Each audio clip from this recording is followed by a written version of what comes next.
나오셔서 하나님의 백성됨을 알고 귀한 예배를 드리는 우리 성도님들 심령 속에 함께 하시기를 예수님의 이름으로 축복합니다. 주 예수님 밖에 더 귀한 것은 없다라고 고백한 성가대의 찬양에 참 많은 은혜를 또 받았습니다. 여러분은 우리가 가야 하는 천국에 대해서 자주 생각하시나요? 또 그 천국에 우리가 감을 믿고 계시죠? 천국에 혹시 빨리 가고 싶으신가요? 네. 질문에 대답을 하신 분들은 참 행복한 분이십니다. 그렇지 못한 분들은 나가 믿음이 아직 천국보다는 이 땅이 더 좋은가, 아니면은 사명을 감당하지 더 못 가는가, 이 생각을 할 수도 있습니다. 천국은 하나님이 주인이신 그러한 나라죠. 죄와 슬픔과 불행이 없고 시기와 질투가 없죠. 시기와 질투를 유발하는 경쟁이 없는 그러한 나라입니다. 올림픽이 끝났습니다. 올림픽은 이 땅에서 육체적으로 또 정신적으로 가장 뛰어난 사람들이 국가를 대표해서 전 세계적으로 모여서 거기서 또 누가 제일 잘하느냐를 가리는 인간 사회의 어떻게 보면은 이 축소판, 가장 큰 경쟁이 한 번에 드러나는 곳이다라고 할 수가 있습니다. 그래서 그곳에서 1등을 한다는 것은 큰 영광과 명예를 얻게 되죠. 우리나라는 이번에 쇼트트랙에서 금메달을 따기도 했고, 또 그런데 그 경쟁에서 이기기 위해서 막 반칙을 동원한 나라들도 있죠. 또 올림픽의 꽃이라고 할 수 있는 여자 피겨 스케이팅에서 가장 유력한 러시아의 금메달 후보가 약물 소동이 있어서 메달을 따지 못하고, 또 2등을 한 러시아 피겨 선수가 경기가 끝나고 막 울면서 코치한테 당신이 뭐 다 알잖아, 당신이 다 기획한 거 아니야, 다시는 나는 이 스케이트 안 탈 거야, 그렇게 한 것이 그냥 방송을 타고 나왔습니다. 1등을 향한 경쟁은 사람을 시기하게 질투하게 만듭니다. 천국은 경쟁이 없는 나라입니다. 메달을 딴 선수만 기억하고 그렇지 못한 선수들은 기억이 별로 되지 않는 것이 사실입니다. 또 인간사회는 이 경쟁을 통해서 발전해 왔다라고도 할 수가 있습니다.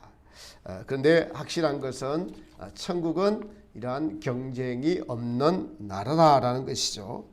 그리고 성경은 또 한편으로는 우리는 열심을 품고 주를 섬기라라고 말씀하십니다. 또 하나님께서는 그 천국을 이 땅에서 주시기 위해서 마음을 다하고 뜻을 다하고 힘을 다하고 목숨을 다해서 하나님을 사랑하라, 다른 것을 조금도 용납지 않겠다라는 그러한 말씀이에요. 우리가 이것을 어떻게 이해할까요? 하나님께서는 다른 경쟁 자체를 용납하지 않겠다는 것입니다. 하나님을 사랑하는데, 이웃을 사랑하는데 다른 어떤 조그만 것도 끼울 수가 없고, 오직 전적으로 하나님을 사랑하고 내 이웃은 내 몸과 같이 사랑하는 것에 이르도록 경쟁하면서 이 땅에서는 살아라는 것이에요. 예수님께서 여러분 천국을 주시기 위해서 이 땅에 오셨습니다. 이것이 너무나 확실합니다. 그리고 회개하라, 천국이 가까웠노라 라고 외치시고 천국에 대한 말씀을 계속적으로 이 비유 저 비유 그 상황에 맞게끔 계속 들려주셨습니다. 오늘 본문에 한 율법사가 등장을 합니다. 당시에 율법사라고 하면은 하나님에 대해서 최고로 그 당시에 많이 알고 잘 알고 있다고 자타가 공인하는 사람입니다. 그의 온 삶 자체가 하나님을 위한 삶을 사는 분이라고 할 수가 있습니다. 레위 지파에 속하죠. 하나님에 대해서 연구하고, 그래서 하나님에 대해서 가장 많이 안다고 자부하는 분들이죠. 근데 이 율법사가 이렇게 해서 질문을 합니다. 예수님을 성경에 보니까 시험하여 가로되 내가 무엇을 하여야 영생을 얻으리까라고 질문을 하죠. 여기서 이 율법사가 예수님을 시험하는 것은 예수님이 하나님의 아들이라는 말을 들었습니다. 그래서 그가 정말 하나님의 아들이라면은 적어도 이 지식은 정확하게 알고 있지 않은가라는 의구심에서 질문하는 것과 또 한 가지는 그것을 확인하려는 것, 저 사람이 알고 있나라는 것을 확인하려는 것과 자신의 지식을 자랑하려고 하는 것임을 알 수가 있습니다. 제가 학교에서 강의를 하다 보면은 학생들이 질문하는 의도를 그냥 질문하면 의도가 파악이 돼요. 지식 자랑을 하려고 하는 건지 모르고 하는 건지 선생님이 알고 있는지를 질문하는 의도를 알 수가 있습니다. 근데 예수님께서 그가 이렇게 질문했을 때 무슨 대답을 하시느냐? 예수님은 참 지혜로운 분이시죠. 너가 어떻게 성경을 읽느냐? 너가 어떻게 읽느냐라고 하는데 제가 오늘 성경에 우리 설교의 제목을 너가 성경을 어떻게 읽느냐라고 제가 좀 바꾸었습니다. 우리가 한번 같이 한번 해볼까요? 너가 성경을 어떻게 읽느냐? 여러분 성경을 어떻게 읽습니까? 율법을 어떻게 읽느냐라는 것이죠. 거기에 답이 나와 있음을 너가 알고 있지 않느냐? 질문을 던진 것을 다시 질문을 돌려보내니까 자기 지식 자랑이 쫙 나옵니다. 영생을 얻으려면 27절에 이렇게 말하죠. 대답하여 가로되 내 마음을 다하며 목숨을 다하며 힘을 다하여 그리고 뜻을 다하여 주 너희 하나님을 사랑하고 또한 이와 같이 내 이웃을 내 몸과 같이 사랑하라는 이것입니다 라고 하니까 예수님께서 그래 맞아 너 이와 같이 행하라 라고 말씀하십니다.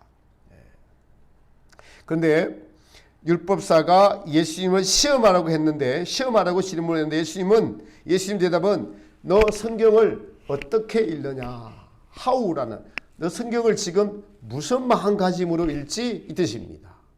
성경을 왜 읽지? 성경을 읽어서 뭐 하지 너? 성경을 무엇 때문에 읽지? 이런 겁니다. 여러분 예배를 왜 드리죠? 성경을 왜 읽죠? 하나님을 왜 믿죠? 이런 질문을 우리 마음에 주님께서 지금 던지시는 거예요. 근데 너 성경을 어떻게 읽었느냐? 너 알고 있지 않느냐? 예수님의 대답에는 질책이 들어 있습니다. 너 그런데 그렇게 살고 있니? 이 질책이 들어 있어요. 지식으로 알지 말라는 말씀입니다. 우리도 지금 날마다 성경을 읽고 있고 그리고 그중에는 우리도 신약 성경을 통독했죠. 성경은 하나님의 감동으로 쓰여진 하나님과 그리고 하나님의 아들 예수님에 대해서 우리의 구원에 대하여 쓴 책입니다. 율법사가 성경을 어떻게 읽었습니까? 그가 성경을 제대로 읽었다면 예수님을 시험하지 않고 하나님의 아들이라고 믿었을 것입니다. 그런데 율법사는 성경을 지식으로 알았습니다. 이렇게 성경을 어떻게 읽느냐라는 문제를 율법사에게 던지시는 주님은 이 율법사가 성경을 제대로 읽지 못하고 제대로 이해하지 못하고 있다는 것을 지적하십니다. 본인은 나만큼 성경에 대해서 더 아는 사람이 없어라고 자기 자신을 자부하고 자고하고 있는 그에게 너는 성경을 읽는 자세가 틀렸어. 너는 성경을 잘못 읽고 있어. 이렇게 질책하고 계시는 거예요. 너 어떻게 성경을 어떤 마음으로 읽었느냐라는 것입니다. 여러분 우리도 보면은 1년에 성경 1독 통독을 하기도 하고 어떤 분들은 성경 100독을 통독하기도 하고 성경 통독을 합니다. 그러니까 성경을 읽는 목적이 성경을 왜 읽느냐라는 것이죠. 성경은 하나님이 가르쳐 주신 하나님에 대해서 알려주시는 것인데 하나님의 말씀들이 기록되어 있고 성경을 읽고 우리가 이해하고 그 다음에 순종하려고 읽는 책이라는 것입니다. 그런데 이 율법사는 그렇게 하나님의 말씀을 온전히 순종하지 못했던 것을 지금 우리가 이 말씀을 본문의 말씀을 통해서 알 수가 있습니다. 영생에 이르는 지식은 알고 있는데 너 지금 그렇게 알고 있냐? 너 마음에는 천국이 없어. 너는 영생이 없어 라고 질책하시는 거예요. 여러분 성경을 지식으로 알고 순종하지 않으면 제가 2주 전에 하나님을 오해한다라고 사두개인의 예를 들어서 말씀드렸습니다. 이 율법사가 또 사두개인과 같이 대표적인 그렇게 하나님을 오해하고 있는 인물 중에 하나인 셈이죠. 율법사의 질문, 주님을 시험하는 질문, 우리는 그렇다면은 주님을 시험하지 않습니까? 네. 우리가 처음부터 100% 믿음이 온전해지지는 않습니다.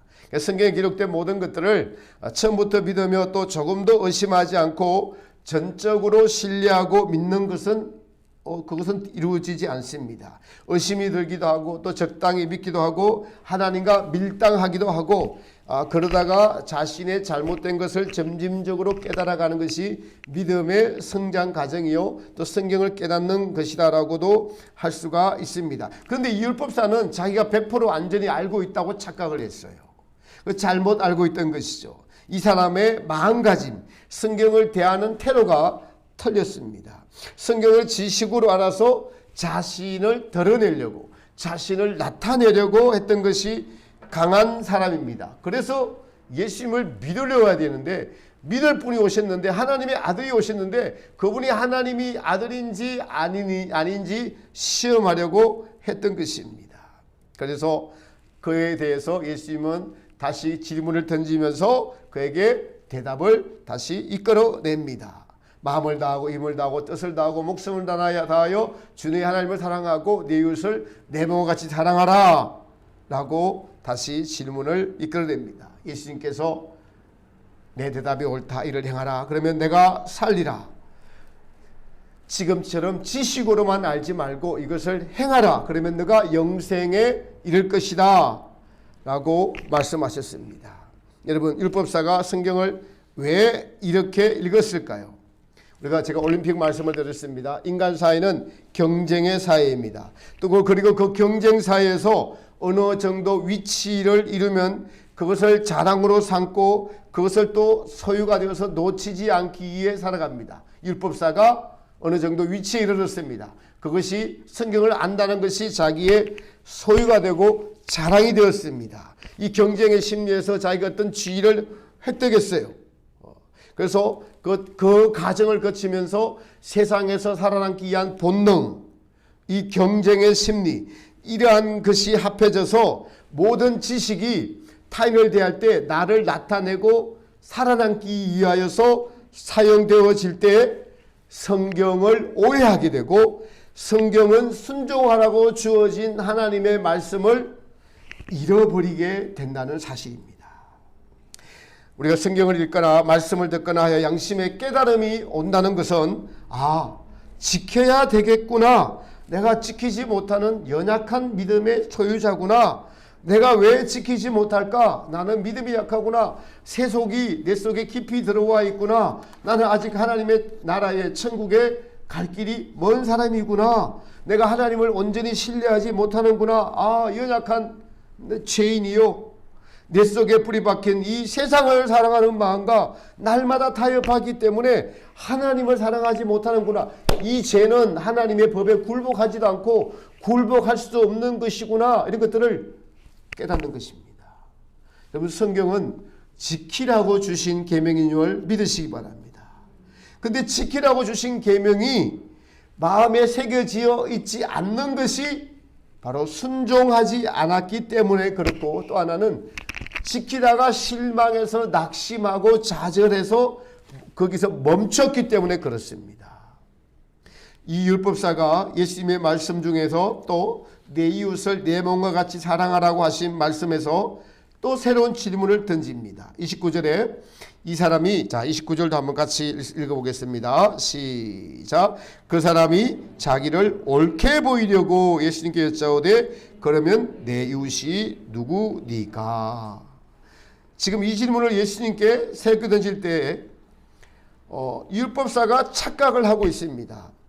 왜냐하면 예수님께서 너가 말한 것이 옳다라고 그가 말한 것을 옳다라고 했는데 예수님은 행하라라고 했는데 행하라는 것은 귀에 안 들어오고 예수님이 너가 말한 것이 옳다라는 것만 칭찬으로 들렸어요. 칭찬으로 들렸습니다. 행하라라는 것이 마음의 양심의 깨달음으로 왔다면 그 다음에 입을 다물었어야 돼요.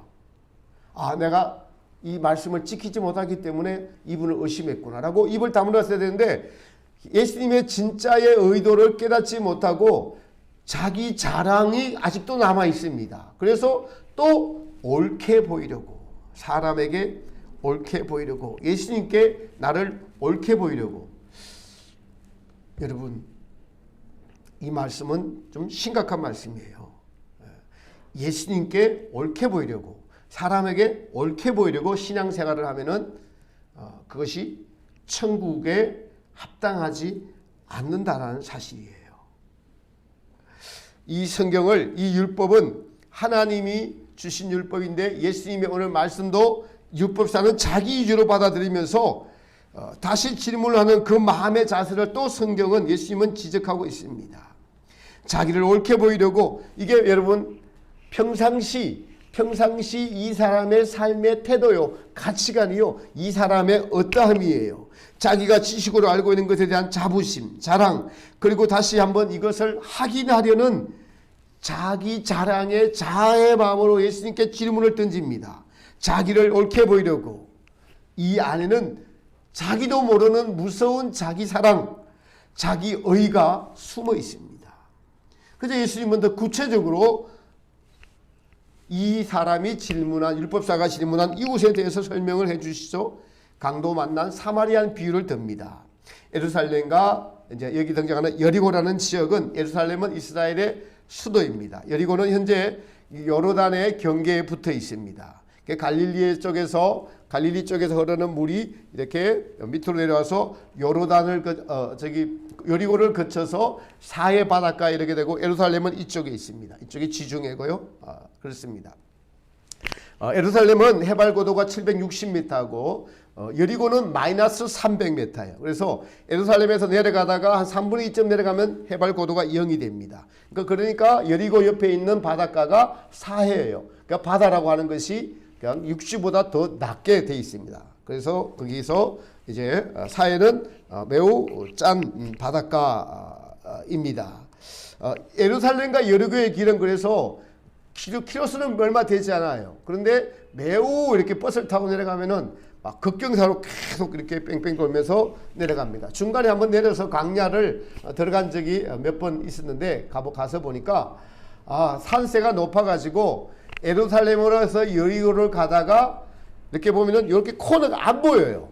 계속 안 보이게 됩니다. 그래서 강도가 나타나기가 아주 좋은 지형이구나라는 것을 알 수가 있었습니다.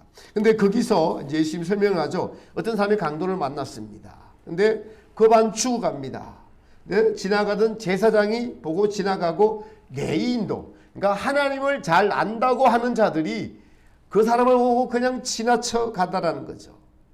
근데 사마리아인이 이를 보고 여간에 데려다 고쳐주고, 또 돈을 주어서 주인에게 주면서 나설 때까지 고쳐주시고, 이 사람이 경비가 더 들면은 제가 더 와서 지급하겠습니다 라고 그렇게 말하고 갔습니다.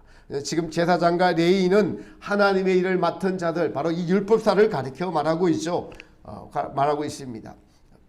그런데 제사장과 레위인은 유대인 출신이고 사마리아인은 북이스라엘 출신입니다. 나라가 남유다 북이스라엘 할 때 사마리아는 북이스라엘을 가리켜 말합니다. 북이스라엘 출신인 사마리아인들과 유대인들은 감정이 별로 안 좋아요. 서로 적대적인 감정을 품고 있는 사람들입니다. 요한복음 4장에 보면은 예수님께서 사마리아를 지나치시다가 우물가에서 사마리아 여인을 만나서 물을 달라고 하니까 그 여인이, 당신이 남자로서 유대인으로서 어떻게 사마리아 여인인 나에게 물을 달라 할 수가 있습니까? 이 말은 당신과 나는, 우리는 원래 상종치 않는 그런 관계잖아요. 왜 내게 물을 달라고 하십니까? 라는 그 말에서 우리는 유대인과 사마리아인의 관계를 알 수가 있습니다. 근데 오늘 본문에 이 사마리아인이 이 강도 만난 자를 구해줬습니다. 그러면은 누가 강도 만난 자의 이웃이냐라고 예수님께서 다시 율법사에게 질문을 돌려보내니까 율법사가 가로되 자비를 베푼 자입니다 라고 하니까 예수님께서 너도 가서 이와 같이 하라라고 하십니다. 오늘 예수님의 말씀 좀 핵심은 예수님을 시험하는 율법사에게 예수님은 참된 말씀의 의미와 가치를 가르치고 있습니다. 예수님을 시험하러 온 율법사에게 너 율법을, 너 성경을 어떤 마음의 가짐으로 읽고 있느냐?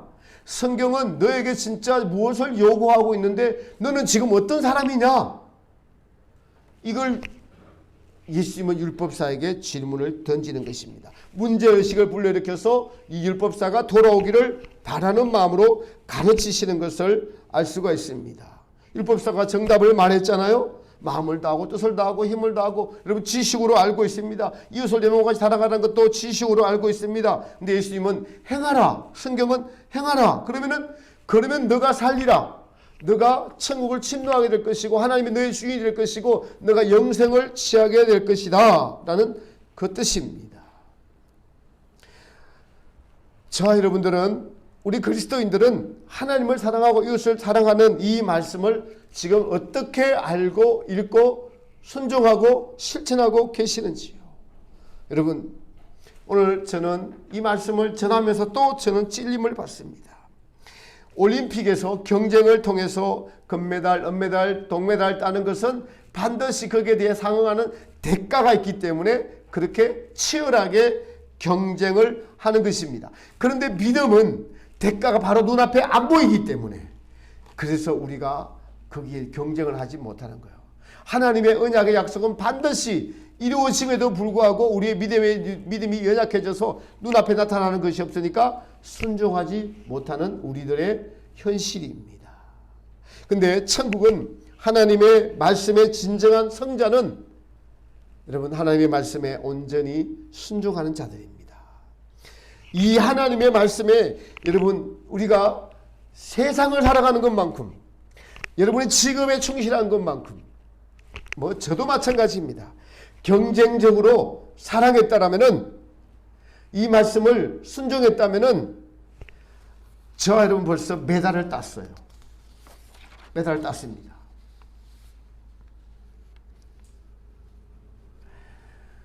이 율법사에게 예수님께서 또 가르쳐 주시죠. 새로운 질문을 던지는데, 이 율법사는 여전히 마음에 자기를 옳게 보이려고, 이 말씀에 여러분 삶에 엄청난 차이가 있다는 것을 지금 주님은 율법사를 통해서 우리에게 교훈으로 가르쳐 주고 계십니다. 사람에게 자기를 옳게 보이려고, 사람에게 인정받으려고 하는 말과 행위를 여러분 사람에게서 대가를 바라는 것입니다. 사람에게 옳게 보이려고, 그럼 내 이웃이 누굽니까? 이렇게 질문을 할 때 나름대로 자신이 있었어요. 저는 이웃들에게 인정받고 있는 사람입니다. 주님 저를 잘 모르시죠? 제가 이래봬도 목사예요. 율법사예요. 제 주변의 가족들이나 누구나 저를 다 존중하고 존경하고 저 자신도 그렇게 생각하고 인정받고 있는 사람입니다. 라고 예수님께 여러분 자신을 어필하고 있는 겁니다. 안소니 더 멜로라는 분이 지으신 깨어나십시오라는 책이 있습니다. 책이 있는데 저자는 이러한 사람에게서 인정받으려고 하는 것을 향해서 소년들이 어렸을 때 하는 딱지치기라고 해요. 여러분 딱지치기 아시죠? 딱지를 접어서 딱지치기를 해서 뒤집으면 이기는 거. 그래서 딱지치기에서 이기면은 그날 하루 종일 기분이 좋습니다. 저녁에 가서 잠을 이루지 못합니다. 내일은 또 어떻게 접어서 어떻게 쳐서 딱지를 딸까? 구슬치기를 해서 구슬을 따면은 그날 너무 좋습니다. 우리 어렸을 때 그런 기억이 있습니다. 소년들은 딱지를 많이 가지고 구슬을 많이 가지면은 인생에 그만큼 보람을 느끼고 행복해합니다. 그러한 딱지와 같다. 사람에게 보이려고 사람에게 하는 모든 사람에게서 만족을 누리고자 하는 것들은 그것이 사라져 버릴 때 한번 생각해 보십시오. 여러분, 우리가 이러한 딱지에 썩고 있지는 않은지요. 세상은 그렇습니다. 그냥 어떻게 하면 더 젊어 보일까, 더 예뻐 보일까, 더 건강해질까, 더 멋있어 보일까, 더 많이 가질까, 어떻게 사람에게 인정을 받고 거기에서 만족을 누리고 또 스스로 만족하며 살아가는데, 안소니 더 멜로시는 이것을 딱지라고 이야기해요. 그 딱지에 속지 말라. 속지 말고 깨어나십시오라고 이야기를 합니다. 우리가 이러한 딱지에 썩고 살고 있지는 않은지요. 자기를 옳게 보려고 하는 모든 행위들에 대해서 예수님은 진정한 이웃이 누군지를 가르쳐 줍니다. 앞서 말씀드린 강도 만난 사마리아인은 이 율법사와 아무런 관련이 없는, 그래서 도와주고 싶지 않은 사람이에요. 그리고 도와주더라도 대가를 받지 못할 사람입니다. 그러한 자가 진정한 내 이웃이다. 그러한 자를 가서 도와주고 행하라. 이 말은 너가 하는 행위로 스스로 만족하지 말라는 거예요. 그 만족하는 행위로 딱지를 삼고 있는 그 딱지를 던져버리라는 것입니다. 주님의 말씀의 뜻은 자기를 옳게 보려고 하는 그 마음의 중심에 너와 만족을 위해서 살아가는 것을 지적하십니다. 지금껏 한 모든 행동의 근거에는 자기를 만족시키기 위해서 살아왔고, 그러한 동기가 아니면 무엇을 할 힘이 생겨나지가 않습니다. 여기서 잠깐 제가 여러분 설교 초반부에 천국은 무엇일까요? 천국은 탐욕이 없는 하나님을 사랑하고 이웃을 사랑하는 나라라고 말씀을 드렸습니다. 자기를 옳게 보이려고 하는 것은 자기를 위해서 일하는 것이기 때문에 천국과는 관련이 없는 이 땅에서 자기가 일하고 자기에게 상 줬기 때문에 천국에서 받을 상이 하나도 없는 것입니다. 그래서 자기를 위해서 일하는 사람은 자기의 만족이 없으면 움직이지가 않습니다. 그 만족은 진정한 이웃을 사랑하는 것이 아닌 자기의 만족을 위해서 남을 돕는 것입니다. 제가 오늘 영상을 하나 영상이 아니라 사진 하나 보여드리겠습니다.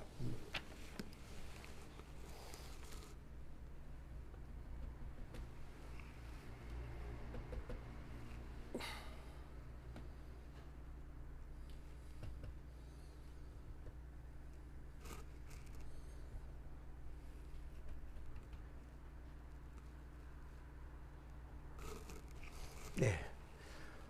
카메라 이거 잠깐만 비춰주세요. 나오셔서. 네. 잠깐만 비춰주시면 될까요? 네. 이 사진은 여러분 아마 보셨을 거예요. 네, 보셨을 겁니다. 이 사진은 1994년에 수단에서 게빈 카트라는 사람이 찍은 사진입니다. 뒤에 소녀예요. 엎드려 있는 자가 소녀고, 우리 성가대 잘 안 보이면 저 뒤에도 있습니다. 네. 소녀인데 이 사진을 찍을 때 이 사진 기자가 이 좋은 장면을 찍기 위해서 요 20분 동안이나 이걸 찍었대요. 20분 동안. 그러니까 몇 카트를 찍은 거예요. 20분 동안 찍었습니다. 게빈 카트라는 사람인데 1994년 수단에서 찍어서 이것이 그래서 이제 뉴욕 타임즈인가에 이렇게 게재가 돼가지고 많은 사람들에게 감동을 불러일으켜서 수단을 돕는 그러한 훌륭한 사진. 그래서 이 사람이 이제 영예를 얻게 됐어요. 퓰리처상, 사진 기자 중에 주는 가장 큰 좋은 상인 퓰리처상을 받았다라고 합니다. 그런데 이 사람이 얼마 있다가 자살했어요. 사람들이 비난을 하기도 했습니다. 왜 자살했느냐? 자기의 영예를 얻기 위하여 이 사진을 찍은 것 자체, 저렇게 죽어가는 소녀는 바로 데려다가 병원에 데리고 가든지 먹을 것을 주든지 구해줬어야 되는데, 자신의 만족을 위해서 여러분 죽어가는 아이를 놓고 이 각도에서 저 각도에서 20분 동안 사진을 찍었다는 거예요. 그래서 양심이 너무 괴로워서 자살했습니다. 자살했어요. 이 사진을 보면서 우리가 무엇을 해야 되는가? 이 케빈 카터는 자신의 명예를 위해서, 좋은 특종을 얻기 위해서 여러분 20분 동안이나 죽어가는 소년과 이 독수리를 지켜보고 있었습니다. 물론 나중에는 도와줬어요. 나중에 도와줬습니다. 뭐 내버려 두고 가지 않았어요. 소년을 구해줬습니다. 구해줬어요. 근데 저게 이제 수단에서 찍은 사진인데, 우리에게 여러분 미치는 오늘 교훈은 무엇입니까? 내 명예를 위해서, 내 명예가 우선이냐, 아니면은 이웃을 향한 사랑이 우선이냐, 내 욕망이 우선이냐, 하나님을 사랑한 것이 우선이냐. 성경은 오늘 너가 성경을 어떻게 읽느냐, 여러분들 성경을 어떻게 보고 계시고, 주님은 오늘 우리에게, 저와 여러분들에게 지금 무엇을 말씀하시고 무엇을 요구하고 계시는가요? 여러분, 우리가 하나님의 말씀을 온전히 순종하는 것, 때로는 보면은 이것이 내게 아무런 유익이 없어서 누가 알아주지 않는 일을 우리는 하지 않는 그러한 존재들입니다. 근데 주님은 안 되는 것을 우리에게 사실은 하라고 하세요. 넌 성경은 그렇게 기록되어 있다. 성경을 그래서 자세히 보면은 하나님께서, 창조주께서 너희를 이와 같이 조건 없이 사랑했다. 아니, 죄악으로 하나님을 배신하고 떠난 너희를 위하여 하나님께서 너희를 사랑하셨다. 그래서 내가 이 땅에 내려왔다라는 것을 성경은 기록하고 있지 않느냐. 성경을 어떻게 읽으려는 것은 하나님이 너에게 지금 어떻게 행하시고 있느냐라는 것을 발견하라는 것입니다. 그걸 깨달으라는 거예요. 우리가 성경을 읽을 때 하나님은 사랑이시라. 하나님의 사랑이 예수님을 우리에게 보내주셨고, 예수님은 그 사랑을 제자들에게 또 나타내 주셨고, 제자들의 발을 씻기신 것처럼 너희도 서로 사랑하라고 하셨습니다. 율법사에게 하신 말씀이 오늘 저와 여러분들에게 하시는 말씀이 되시기를 축복합니다. 우리는 자신이 주인이 되어서 끊임없이 예수님을 테스트하고 있지 않은지요? 예수님을 시험하고 있지 않은지요? 예수님과 밀당하고 있지 않은지요? 아마 제가 볼 때, 저 자신을 볼 때 예수님의 인내심을 테스트하는 것 같아요. 우리가 예수님을 테스트하고 있는 것이 얼마나 우리의 삶에서 많은지요. 또한 우리는 사람에게 보이려고, 거기에서 만족을 찾으려고 하는 것이 우리의 삶의 동기인 것이 대부분입니다. 산상수훈에서 사람에게 보이려고 너희를 행치 않도록 주의하라. 기도와 구제와 금식에 대해서, 그러면은 그렇게 할 때 하늘에 너희 상을 얻지 못하느니라. 너희는 이 땅에서 자기 상을 다 받았느니라 라고 말씀하고 계십니다. 이 두 가지, 예수님을 신뢰하지 못하고 시험한 것과, 또한 사람에게 보이려고 하면서 자기 만족에서 나오는 모든 행위는 우리가 그토록 오래 믿어도 하나님을 알지 못하고 천국이 성경에 기록되어 있고 내 마음에 있느니라 라고 하는 것에서 내 마음의 천국을 누리지 못하고 안식을 누리지 못하고 평강을 누리지 못하고 있는 우리의 율법사와 같은 그러한 신년들인 것이에요. 성경을 자세히 주의해서 읽으면은 사랑하라, 마음과 뜻과 힘과 목숨을 다해서 하나님을 사랑하라. 거기에는 여러분, 세상의 어떤 경쟁도 그보다 더 큰 경쟁이 있을 수가 없어요. 100%입니다. 바늘 구멍 들어갈 틈도 없어요. 그렇게 사랑하라는 것이죠. 이웃을 내 몸같이 사랑하라. 여러분,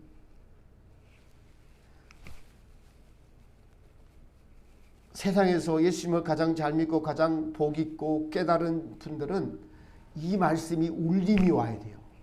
이 말씀이 내 양심에 울림이 와서, 아, 내가 믿음 생활을 잘못하고 있구나. 내가 하나님을 잘못 믿고 있구나. 울림이 와야 됩니다. 왜 이 말씀을 주시는지 아세요? 천국을 주시려고 그러는 거예요. 지금 이 땅에서 천국이 있음을 알려주시려고 이 말씀에 순종하면은 반드시 우리 안에 천국이, 하나님이 성경에 기록한 언약의 말씀이 죽어서 가는 천국뿐만 아니라 그 천국이 이 땅에서 있음을 알게 해주시고 믿게 해주십니다. 하나님을 사랑하고 이웃을 사랑하면 율법을 다 이룬 것이에요. 율법사에게 너 성경을 어떻게 읽느냐? 하나님의 아들이신 예수님께서 오늘 저 여러분들에게 내가 너에게 어떻게 대했느냐? 그럼 너도 이와 같이 하라는 것입니다. 우리 인간의 본성은, 이 자기 만족이라는 것은 사람에게 보이고서 거기서 계속 만족을 찾으려는 저도 이 말씀을 전하면서 설교를 준비하면서 그런 저 자신이 하나님의 빛이 비춰지니까 말씀을 전할 때도 또 말씀을 마칠 때도 또 어떨 때는 이 자기 자신을 옳게 보이고 자기에게서 만족을 찾으려는 끊임없는 이 자기에서 올라오는 이 자기애, 자기 사랑, 자기 만족, 자기의 이거 어떻게 해야 되죠, 주님? 이거 어떻게 해야 할까요, 주님? 이런 탄식이 제 안에서 올라왔습니다. 거기 그 딱지, 자기 만족이라는 사람으로부터 만족을 얻으라는 그 딱지를 가지고 이거 애들이 딱지 가지고 저녁에 뵈면 좋아서 어쩔 줄 모르고 잠 못 자고 내일 또 이 딱지를 더 친구 걸 빼들어야지 하는 그런 마음과 똑같은 이 딱지를 가지고 하나님 앞에 갔을 때는 그 아무 무용지물이 된 딱지, 도리어 심판받을 그 딱지들을 가지고 아직도 그 만족을 누리며 살아가고 있으면서도 양심의 가책을 받지 않고 하나님을 더 사랑하기를 멈추고 그 만족의 딱지에 의해서 살아가는 저 자신을 보고 실망하고 낭망했습니다. 20년 전에 신학교 들어가기 전에 주님께서는 이 딱지에 대해서 알려주셨는데 또 그것을 붙잡고 있더라고요.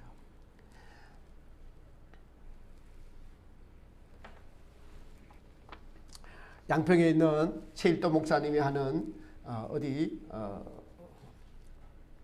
영성수련회에 가서 4박 5일을 지나고 마지막 날에 그 안소니 더 멜로시의 깨어납시오라는 책을 한 권 구해가지고 집에 와서 읽다가 한 달 동안 반복해서 읽었습니다.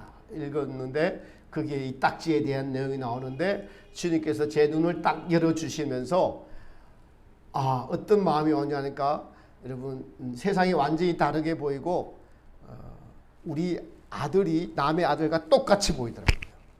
한 달 정도 그렇게 한 달 보름 정도 그렇게 진행이 됐어요. 그러니까 누가 그때는 저희 사모가 저한테 어떤 말을 하더라도 아무런 영향을 미치지 않고 모든 사람이 똑같이 보이고 완전히 새롭게 보이는 그런 경험을 한 적이 있습니다. 그것이 딱 그때 근데 그것이 벌써 20년이 가까이 이렇게 지났는데 다시 지금도 보니까 아직도 그 딱지들을 가지고 제가 살아가는 제 자신을 보면서 주님 앞에 이 말씀을 전하면서 제 자신에게 여러분 제 자신을 주님 앞에 내어놓고 저도 회개를 했습니다. 여러분 이 율법사는 성경을 잘못 읽었고 잘못 행동했습니다. 모든 일을 자기의 만족에 초점을 맞추는 자기 만족을 위해서 그 딱지에 쏟고 살아온 사람입니다. 여러분 이 사진에서 우리가 사진에서 알다시피 이 사진 기자가 대상이라는 영예라는 이거 딱 보자마자 그냥 동물적인 감각으로 이거 대상감이야. 이거 완전히 그냥 특종감이야 라는 거기에 자기 직업에 충실해서 무엇을 놓쳤어요? 사랑을 놓쳐버렸습니다. 사랑을 놓쳐버렸습니다. 그러자 그분이 자살한 것도 여러분 그 대상을 얻었으면 얼마나 영광스러운 상입니까? 앞길이 창창하죠. 그러나 그런 명예보다는 하나님이 그에게 주시는 양심의 찔림에 견디다 못해서 여러분 자살을 했어요. 오늘 여러분의 양심이 저는 찔리기를 바랍니다. 내가 성경을 어떻게 읽었느냐라고 자신을 돌아보시기를 바라는 은혜가 있기를 바랍니다. 왜냐하니까 우리는 너무 오랫동안 습관이 되어 있기 때문에 이 습관을 깨트리는 것이 얼마나 어렵고 힘든지 모릅니다. 그래서 우리가 안 변하는 겁니다. 안 바뀌는 것입니다. 그럼 어떻게 바뀔까요? 성경에서 예수님이 우리에게 하신 것들을 생각해 보시면 좀 더 바뀔 수가 있습니다. 그리고 큰 것 아닙니다. 작은 것 하나, 시간, 그리고 말 하나 하는 거, 이웃을 대하는 태도, 그리고 여러분 주변에서 관심이 없어 하는 분들에 대한 아픔 이런 것들을 돌보셨을 때, 그리고 성령님이 우리에게 감동을 줬을 때 머뭇거리지 말고 적시 행해야 돼요. 머뭇거리면은 놓쳐버립니다. 다시 자기 만족으로 돌아가고 자기의 관점으로 성경을 봅니다.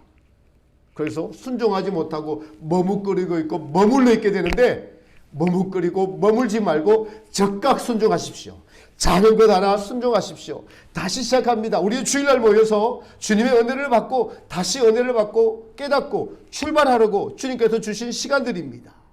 그러면 우리는 성경을 성령의 감동으로 쓰여진 성경을 하나님 관점으로 보일 수 있는 눈이 떠지게 되고, 더 놀라운 것은 주님의 말씀에 순종할 때 반드시 성경에 기록된 천국이 우리 안에서 이루어진다는 것이에요.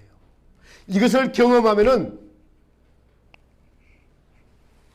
뺏기지 않습니다. 천국을 뺏기지 않으려고 힘쓰고 애쓰고 그리고 노력하고 하는 것이 어렵지 않게 돼요. 왜요? 기쁨이 있으니까요. 자기 기쁨으로 만족되어 온 사람들은 여러분 벗어나지 못합니다. 율법사가 성경을 누구만큼 몰랐습니까? 너무나 잘 알았죠. 그러나 주님부터 지적을 받고 있습니다. 우리 성경에 심지라는 놀라운 지식을 알았지만은 순종하지 못했을 경우에는 사실은 천국이 멀리 있고 아직도 자기 안에 갇혀 있는 세계입니다. 우리 자기 안에 갇혀 있지 말고 주님의 천국으로 나아갑시다. 성경은 마음을 다하고 뜻을 다하고 힘을 다하고 목숨을 다하고 주님의 하나님 사랑하라. 우리 알고 있습니다. 알고 있는 것이 아니라 행하라. 적시 작은 것에서 생각나면은 여러분 전화하는 거 어렵지 않죠. 문자 넣는 거 어렵지 않죠. 말하는 거 어렵지 않죠. 거기서부터 행하면 됩니다. 큰 돈으로 행하라는 거 아니에요. 내가 다 주라는 거 아닙니다. 거기서부터 시작되는 거예요. 그러면은 거기서 오는 하나님이 우리가 일을 행하면 하나님은 힘을 주셔서 천국을 침노케 하시고 천국 우리 마음에 경험케 하시는 좋으신 하나님이십니다. 사랑하는 성도 여러분, 다시 시작합시다. 다시 우리의 성경을 읽는 마음의 자세를 깨우치는 오늘 성령님의 감동에 여러분 반응하시고 아멘 하시기 바랍니다. 그리고 작은 일에부터 시작해서 충성해서 여러분의 마음과 행실이 변하여서 정말 하나님이 기뻐하시는 귀한 삶이 되시기를 우리 예수님의 이름으로 축복합니다.